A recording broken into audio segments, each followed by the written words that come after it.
Le nom de cet homme, c'est Milarepa. Et aujourd'hui, je vais te raconter son histoire. Comment est-ce qu'il est passé de meurtrier à un des plus grands guides spirituels tibétains? Imagine un homme qui peut commander aux éléments, déclencher des tempêtes et utiliser son pouvoir pour écraser ses ennemis. Sauf qu'il a utilisé ce pouvoir pour se venger. Et dans sa colère, il a pris la vie de dizaines de personnes. Et c'est cet acte qui l'a détruit de l'intérieur. Mais plutôt que rester coincé dans cette colère et cette culpabilité, il a choisi un autre chemin.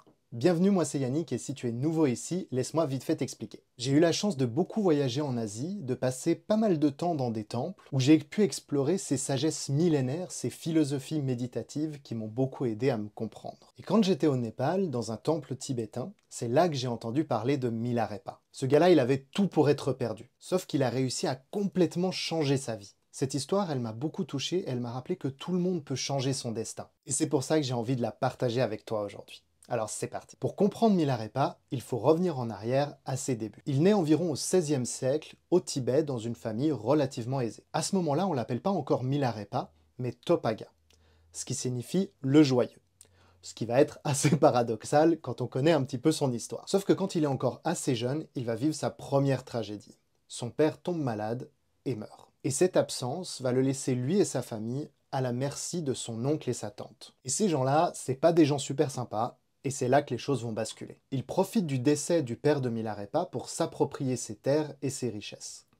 Et ils réduisent sa mère, lui et sa sœur, au rang d'esclaves ou de serviteurs. Donc en gros, il passe d'une vie relativement aisée, avec une certaine richesse, à la pauvreté et la servitude. Et ça va laisser des traces. La mère de Milarepa, elle se sent humiliée et elle ressent énormément de colère. Colère qu'elle va transmettre à son fils en faisant grandir des idées de vengeance dans sa tête. Elle voit en son fils une arme et lui répète sans cesse « Un jour tu vengeras notre famille ». Et c'est là que petit à petit, nourri par ces idées, Milarepa se transforme un peu en un Anakin Skywalker prêt à sombrer dans le côté obscur. Et cette idée de vengeance, elle devient pour lui aussi une espèce d'obsession. Et lorsqu'il est adolescent, il va commencer à vraiment chercher une solution pour se venger. À cette époque, au Tibet, il y avait beaucoup de spiritualité, mais il y avait aussi tout un pan qui se concentrait plus sur l'occultisme, la magie noire, etc. Et Milarepa, avec cette obsession en tête de se venger, ce qu'il va faire, c'est qu'il va se mettre en quête de trouver un maître qui lui enseignera ses pouvoirs occultes. Et un jour, durant son adolescence, il décide tout simplement de partir, de quitter sa maison pour aller trouver un de ses maîtres. Après de longues recherches, il trouve finalement un de ses maîtres et lui demande s'il peut lui apprendre les techniques occultes, la magie, etc. Le maître refuse d'abord de lui enseigner. Il le prévient que ce chemin le mènera vers la souffrance et qu'il le détruira de l'intérieur. Mais malgré ses avertissements, Milarepa, il insiste. Il continue de demander au maître de lui enseigner encore et encore. Il lui dit qu'il acceptera toutes les conséquences, qu'il supportera toute la souffrance nécessaire pour pouvoir se venger. Très bien, lui dit le maître, et il commence à lui enseigner. Les mois s'enchaînent et le maître lui enseigne des techniques occultes, des rituels complexes, des chants ésotériques pour manipuler les forces de la nature. Milarepa s'applique et commence à maîtriser ses nouveaux pouvoirs. Il devient puissant, très puissant, capable de maîtriser les éléments. Armé de ce nouveau pouvoir, il retourne dans son village. Mais lorsqu'il arrive, il apprend que sa mère et sa sœur sont mortes elles aussi. Il est maintenant seul et c'est là que sa colère explose. L'heure de sa vengeance est enfin arrivée. Il apprend que son oncle organise chez lui le mariage de son fils. Et c'est là que Milarepa décide d'accomplir sa vengeance. Et lors de ce mariage, Milarepa utilise ses pouvoirs pour invoquer une énorme tempête. Grêle, éclairs, vent, tout y passe. Et sous la puissance de cette tempête, la maison s'écroule et des dizaines de personnes meurent. Milarepa a enfin accompli sa vengeance. Mais à la place de cette satisfaction qu'il pensait ressentir, il ressent un énorme vide intérieur. Il s'attendait à se sentir heureux, le triomphe de s'être enfin vengé. Mais rien.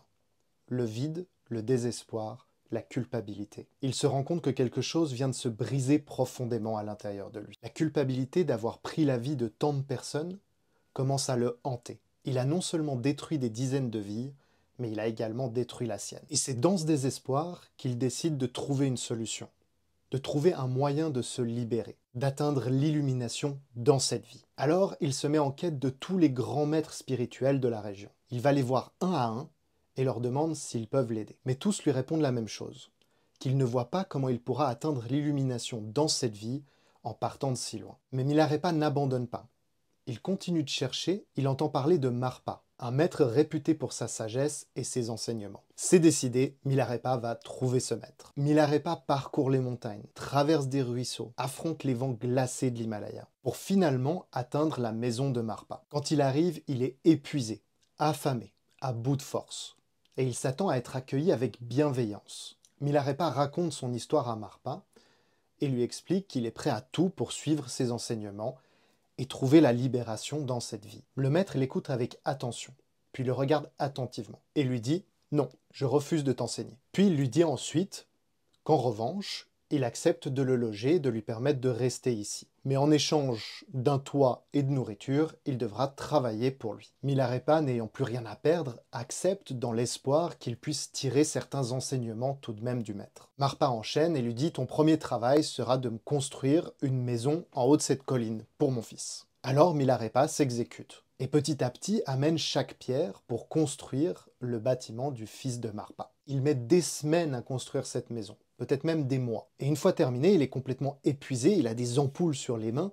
il est à bout de force. Il va voir Marpa et lui dit « Voici la maison pour ton fils ». Marpa vient inspecter la maison, la regarde attentivement et dit « Cette maison est mal placée. Démolis-la et construis-la sur la colline d'à côté ». Milarepa obéit, malgré l'épuisement, détruit la maison et commence à la construire sur la colline d'à côté. Une fois terminée, Marpa lui donne exactement la même réponse. Elle ne convient pas, détruis-la et recommence. Une fois elle est trop petite, une fois il veut une maison à 4 angles, une fois à 5 angles, une fois il veut qu'il y ait une tour, une fois elle est encore mal placée. Bref, à chaque fois, il lui demande de détruire la maison et de la reconstruire d'une autre manière. Et ça va durer encore, encore et encore. Et pendant ce temps-là, Milarepa, il observe des disciples entrer, repartir. Marpa leur enseigne, les initie à des pratiques spirituelles. Des dizaines de disciples sont initiés par Marpa, et lui, toujours rien. Plusieurs fois, Milarepa, il a essayé de rentrer dans la maison de Marpa pendant qu'il enseignait à ses disciples pour essayer d'apprendre quelques pratiques spirituelles. Mais à chaque fois, Marpa le repérait, refusant toujours de lui enseigner, il le mettait à la porte. Et après des années de souffrance, peut-être même des dizaines d'années selon les récits, Milarepa n'en peut juste plus. Il atteint un point de rupture. Il va voir Marpa et s'effondre devant lui. Il avoue « Je ne peux plus continuer, je ne suis pas digne de tes enseignements, alors dis-le et je partirai sur le champ. » Pour la première fois, Marpa le regarde, s'approche de lui et lui montre de la compassion. Il lui pose une main sur l'épaule et lui dit « Tu es prêt, je vais t'enseigner. » Toutes ces épreuves, en apparence complètement inutiles, faisaient en réalité partie des enseignements que Marpa voulait enseigner à Milarepa. C'était un peu sa préparation, une manière de le purifier de ses péchés, de ses actes et de son karma. À partir de là, Marpa lui enseigne les techniques les plus avancées, des méditations pour transcender son esprit et atteindre l'illumination. Après des années de souffrance, Milarepa reçoit enfin ce qu'il était venu chercher, une méthode pour trouver la libération, pour trouver enfin la paix. Une fois ces enseignements reçus, il décide qu'il est temps pour lui d'aller pratiquer en isolation. À cette époque-là, c'était assez courant que des personnes qui suivaient la voie spirituelle partent totalement en isolation dans des grottes, dans l'Himalaya par exemple. Donc Milarepa quitte tout. Il s'exile dans les montagnes glacées de l'Himalaya. Faut bien comprendre que le climat là-bas est extrêmement rude. Et c'est là, dans une grotte, qu'il décide de s'installer. Il va y rester des mois, peut-être même des années, dans une isolation stricte, pas de confort, pas de distraction. Juste lui et les enseignements que lui ont transmis son maître, Marpa. Il passe son temps à pratiquer des techniques méditatives, à observer ses pensées et à se tourner vers l'intérieur. Il se nourrit principalement de plantes sauvages qu'il trouve autour de lui. Et ces années de pratique, en total isolement, portent leurs fruits. Peu à peu, Milarepa commence à comprendre les mécanismes de son esprit, de son fonctionnement. Après tout ce temps passé dans les montagnes, il décide de redescendre, totalement transformé. À partir de là, il est réellement connu sous le nom de Milarepa.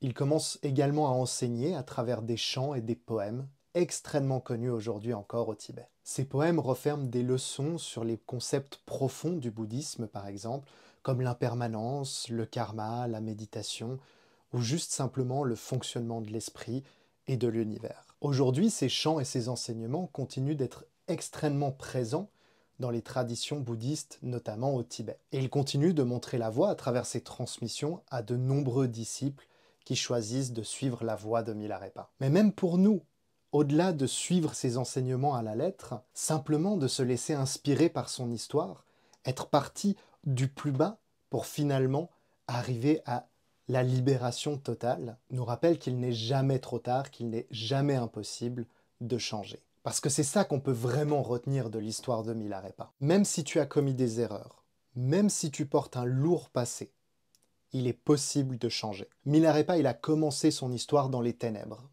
Et pourtant, il a quand même réussi à trouver la lumière. Sa vie nous enseigne qu'il est possible d'affronter nos démons et de transcender nos souffrances. Alors oui, cette transformation, elle n'a rien de facile, mais elle est accessible. Les pratiques comme la méditation ne sont pas réservées aux moines et aux êtres sages. Et pas besoin d'aller aussi loin que de partir méditer des années dans une grotte dans l'Himalaya. Mais ces outils que Milarepa a utilisés, ils sont à la portée de tous. Et ils nous aident à trouver un petit peu de clarté, à mieux nous comprendre et à trouver un petit peu de paix intérieure. Le chemin de la méditation, il ne juge pas. Et ton passé n'est pas une fatalité. Alors oui, si tu pars de loin, tu devras faire peut-être plus d'efforts que les autres, comme Milarepa a dû en faire énormément de sa vie puisqu'il partait de vraiment très loin. Mais ce n'est jamais gravé dans la roche. On peut tous se tourner vers l'intérieur et trouver un peu de paix.